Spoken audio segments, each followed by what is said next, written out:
Hello guys, मैं एक और वीडियो लेके आ चुका हूँ। आज की जो वीडियो है वो है नाव यानी बोट।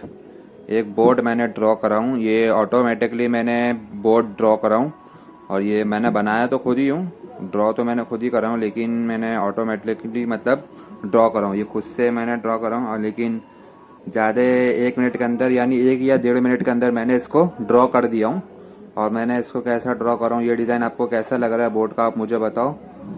इसका मतलब डिज़ाइन मैंने एकदम कैसे ड्रॉ करा हूँ। ये पूरा वाइट है और ब्लैक कलर की लाइनिंग से मैंने इसको ड्रॉ करा हूँ, ठीक है।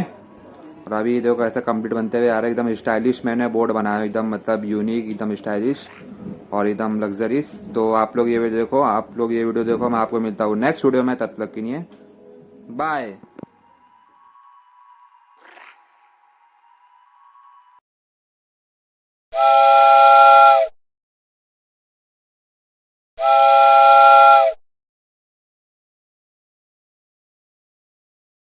Amazing!